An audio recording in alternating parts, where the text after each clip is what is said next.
Nothing but the dog in me. Why must I chase the cat?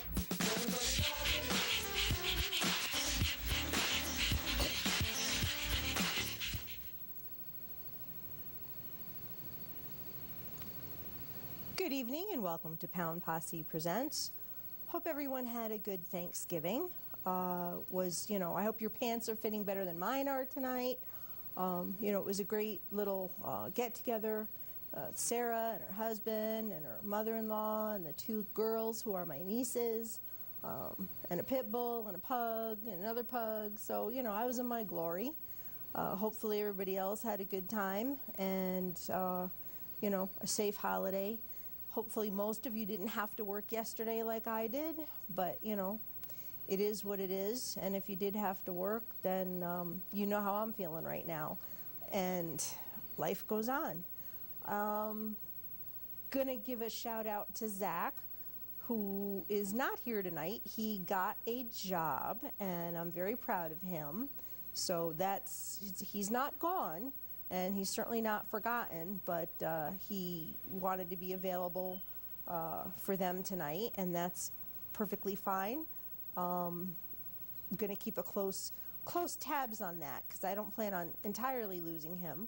But a huge shout out to Mike again tonight for being available for me. He's waving in the control room. Always nice to know that there's someone else to cover and that I can depend on, and I definitely appreciate that. He does a great job, and like I said, being available is key. So thank you to Mike. Anyway, I'm gonna start with some adoptables this evening because I found some very interesting dogs out there today when I was scouting around, putting together the show.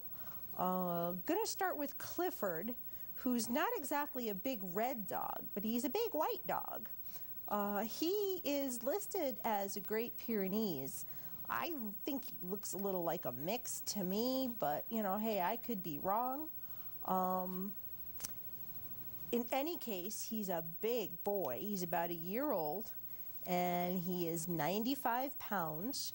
He's neutered. He is up to date on his vaccinations. Apparently, he was adopted to a home with two other dogs, but not everybody got along. So Clifford is back, and it stinks for Clifford. It really does. That he's back at the Preston Pound. But, when there's other dogs involved, everything can look good in the beginning. And, once they get home, the new dog can be overwhelmed. The existing dogs can be resentful. There's a lot of factors that play into it. So I don't know. Yeah, there are times when you can blame the adoptive family. There are times you can blame the pound or the shelter, and there are times when you just can't blame anybody. And realistically, as long as nobody is any worse for the wear, that nobody got hurt, yeah, it really stinks for Clifford, but he is available again, and hopefully we'll find his perfect match the next time around. He'd do well in a less overwhelming situation. Makes it kind of sound like maybe he was just too much for him, settling into a new home with other dogs. And sometimes that's why people say a dog needs to be an only, at least at first, to settle in. No more, no less. But he would do well in a home familiar with large breed dogs, and definitely no cats. Clifford is housebroken. He loves to play and go for walks. He rides well in the car, and he'd be a great companion. He just needs to find the right people to love and guide him. And, that's true of just about any animal that is looking for a home. They need the right person. They need love. They need guidance. Some of these poor dogs have spent no quality time in a home. They've spent way too long in a pound or a shelter, and they need the guidance. They need to know how to live in a home, to thrive, and, to know boundaries and to know, routine and to know love. It's a lot, but, it's a lot, but it's not a lot, because people who love animals just usually do these things. They come naturally. Not everybody can handle maybe a more demanding or difficult dog. I've said before, not everybody's a trainer. I'm certainly not. But there's a fit for every dog out there. And while Clifford had, I'm not even going to call it a fail. Clifford had a trial and it didn't work out. So, that opens the door to the right situation, and hopefully he'll find it. If you are interested in Clifford, again, he is at the Preston Animal Control. You can call Allison at 860-514-8264. That's 860-514-8264. Or you can contact the pound directly at 860-514-8264. They gave the same number twice. That's awesome. Anyway, we're going to go right into some other dogs that I found out there from East Haven. This little guy, East Haven has some real sweethearts. And this little guy came in with the next little white guy. Maybe you can flip back and forth between the two of them. Thank you. And you can go back and forth between them. That's fine. They're two-year-old. Nope, just stay with the white guys. Thank you. The two-year-old brothers who were surrendered and who would like to stay together. They're very attached. There's not a lot of other info posted. I guess they're kind of trying to gather a little more about their personalities and see what kind of situations they are or aren't good in. They're absolutely adorable. They must be heartbroken. Again, they're a surrender, and they're very attached. So you can call the shelter for more information, and I'll give that number at the end of this segment. They're just, I can't even stand how cute they are. And again, they must be pretty devastated. One day they're home, like any other dog. One day they're home, and the next day they're in, a place that's not home. At least they're together, and yes, hopefully they will be able to stay together. It's just so sad to think of bonded animals getting split up. Anyway, you can go on to the next young lady. That is Zoe, and she is absolutely beautiful. I love the big blockheads. She's beautiful, she's friendly, she's playful, she's a young adult at under 2 years old. She will need a meet and greet if you have other animals. And, I am sure she is just a ball of fun and love, like most pit bulls are. She is absolutely beautiful. Again, not a lot of information posted by East Haven about any of these animals, but they tugged at my heart, so I thought I would put them up on the show tonight. I love her face. She has got the most soulful eyes, and you can see that pity smile. It's like a half smile. I just want to smooch her face. I can't even stand it. Next up, we have Kira, who is a sweet girl who loves attention. Apparently, if you start petting her, she's not going to let you get away too easily. But she is definitely a beauty of her own.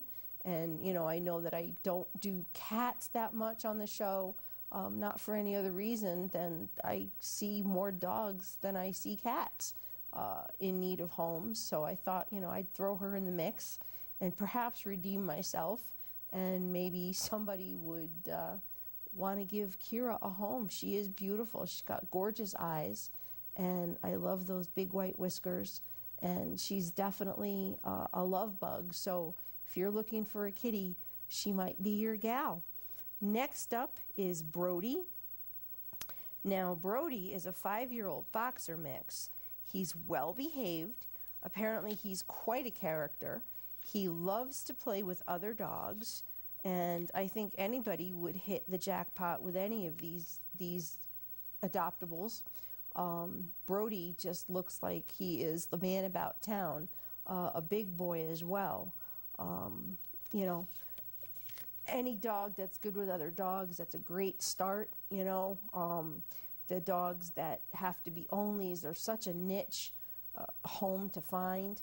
But, you know, you get this guy, you've got other dogs, you probably have a great, you know, a great addition to your pack. He's a gentleman, he's great looking. I love that smile. If you are interested in finding out more about any of these guys, and you can flip through them one more time from start to finish there if you would. 203-468-3249. Once again, 203-468-3249. And I will take the camera back for a moment when you're done. And as I was scrolling through Facebook, I found a rather disturbing post. Another dog dumped by, I can't say anything other than a heartless turd. Apparently, someone at the Thorpe Avenue baseball fields in Meriden saw a small gray car parked on the hill, and then the car sped off, leaving a poor dog chasing behind it. Let's get the pictures of the little Cocker Spaniel up. This face is so precious. I just want to smooch her too. The dog was wearing the sweater and the collar that you see pictured here. There were, of course, no tags, and there was, of course, no microchip. The dog is believed to be a purebred Cocker Spaniel and between 8 and 10 years old. So not only did you dress your dog up to go for a ride and dump her, she's a senior and you dumped her. She is very friendly, the poor thing. She loves attention, and she's probably very confused and not just a little bit heartbroken. If you have any information as to who this poor girl may have belonged to, you are asked to give a call, 203-235-4179. Once again, that's 203-235-4179. You know, it's bad enough to bail on a dog, especially an older one, but to just drop her off and take off, that's just unforgivable. That anything could have happened to her, anything at all. And, you know, I'll take the camera back when you're through with the pictures, Mike. Thank you. Yeah, anything could have happened to her. And of course, the people who would do such a thing really don't care. They don't care any more than they would as if they dropped the dog off at a kill shelter.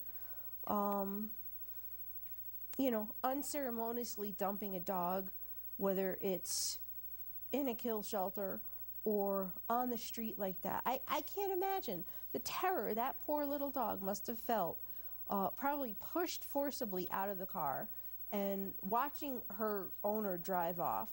And I've said 1,000 times, you know, it may not be the greatest home, but it's the home that the dog knew and the home that the dog made itself happy as it could in. You know, that's dogs are so loyal and people are so stupid. It makes me sick. That dog probably had absolute terror watching that car drive off, not knowing what was happening, trying to chase after it. Thank God for the person who saw this and was able to scoop the dog up and bring it to safety. The disregard for the lives of innocent animals, it's just beyond me. I don't get it. It's sickening. Once again, if you have any information, 203-235-4179.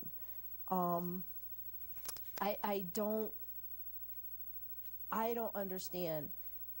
If you are at that point where you truly need to have an animal out of your life, that you wouldn't have an ounce of compassion to make sure that it went into good hands. I mean, there are so many things that happen to animals when people aren't careful about placing them. You would have to assume 8 or 10 years old, this dog lived in the same home all its life, and now you just want it gone, so you're just gonna like take it for a ride and dump it. There are so many other ways to go, and I'm sorry, there's no making excuses for the people. There's no, well, they didn't have a choice. They had a choice.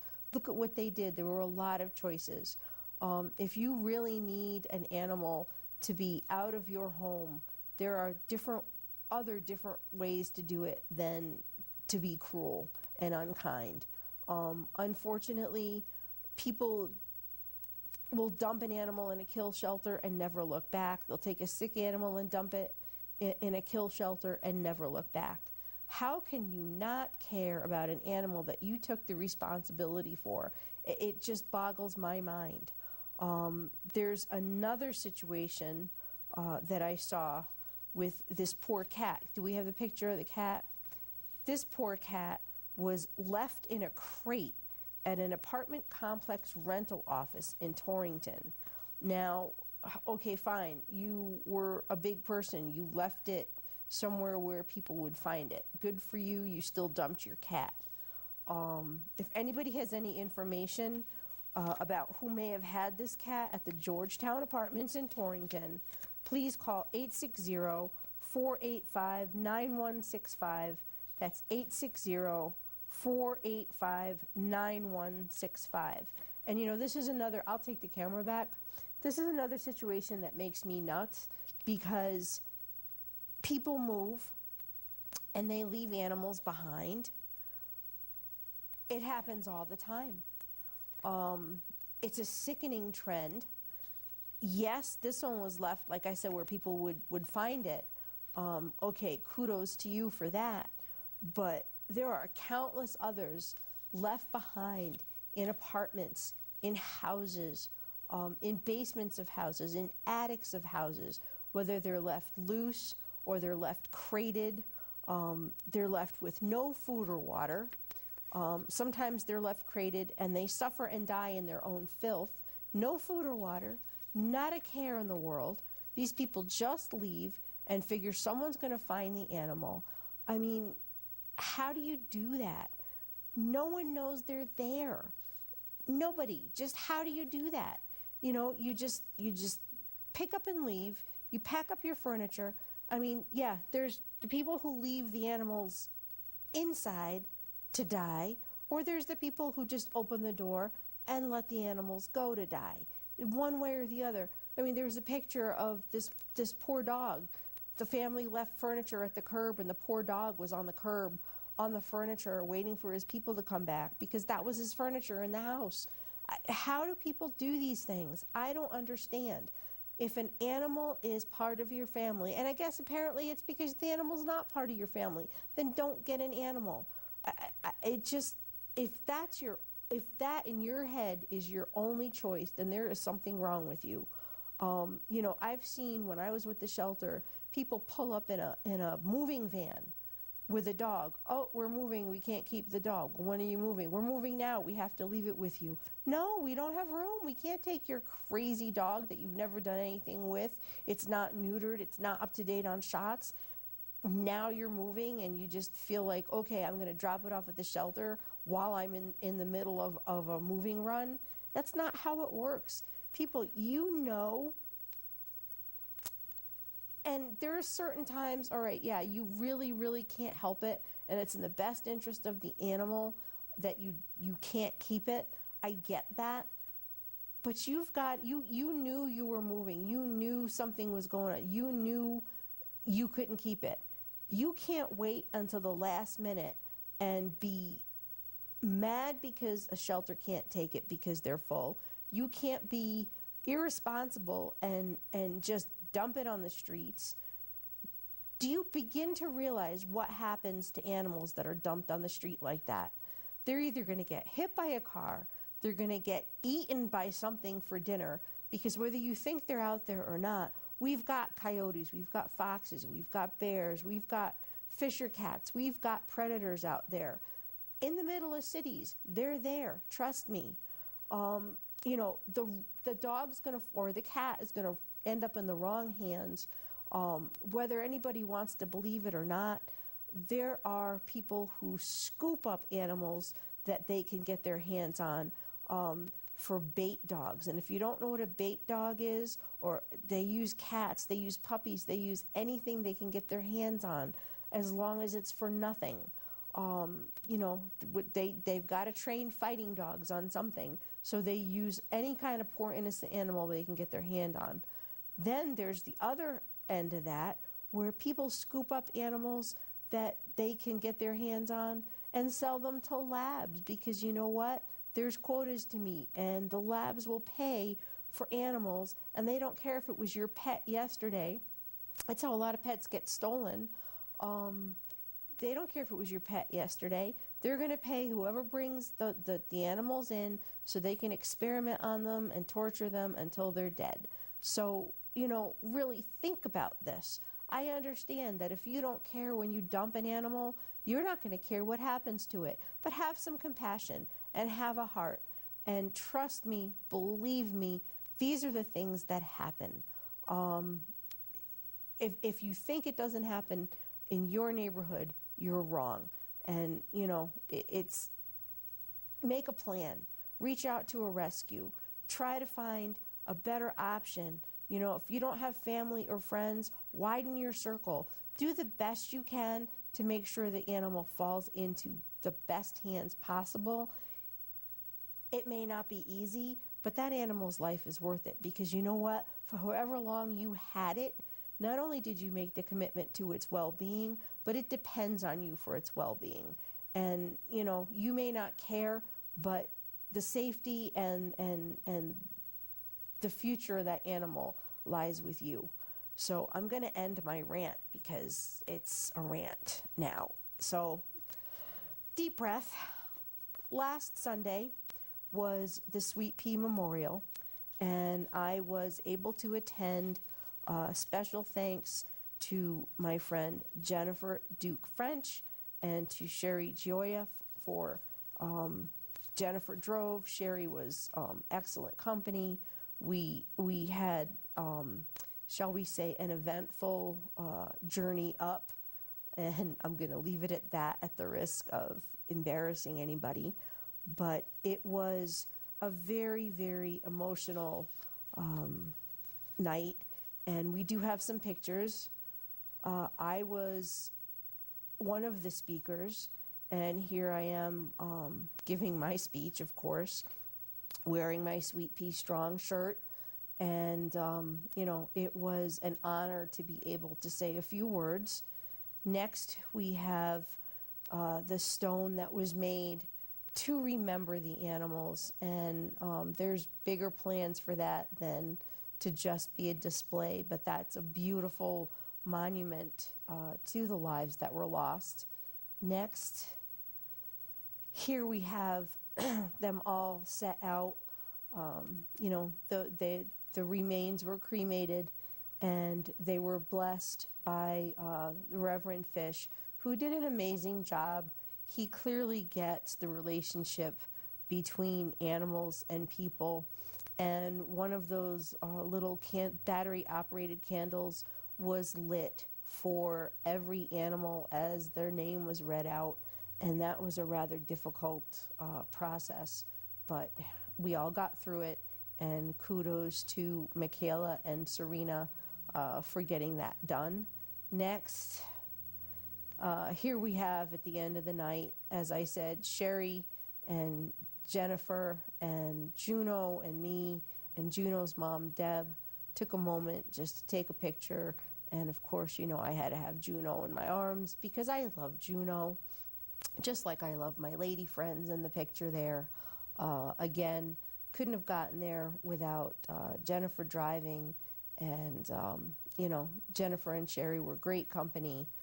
As I said, we had a very eventful ride up, and fortunately, uneventful ride back.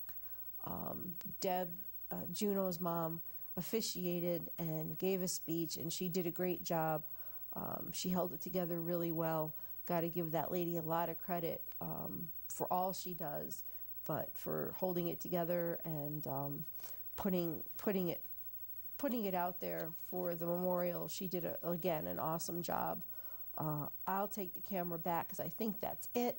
The memorial was actually videoed, and it is available on YouTube. There is a link on Juno's Place page, as well as my own, and a special thanks to K9 Tales, that's K, the number 9, Tales, Tils, for coming out and offering to video that, because I think it was important to have that forever, and he did a great job editing and putting it up as quickly as he could, so that was nice. Anyway, there's again a lot going on, and hopefully Sweetpea will be able to get their footing more solid and get to the rebuilding point, as we remember the animals that were lost, and try to for the loss and for what's happened in the past, to move forward and make it as it should be. And it's a really difficult thing to deal with. And Richard Clark, who is the founder and the president of Sweetpea, got up to speak as well. And he's still so very emotional, and I give him a lot of credit for holding it together as well as he has. Anyway, I am going to say peace, love, and dogs. Until next time, thank you very much. Good night.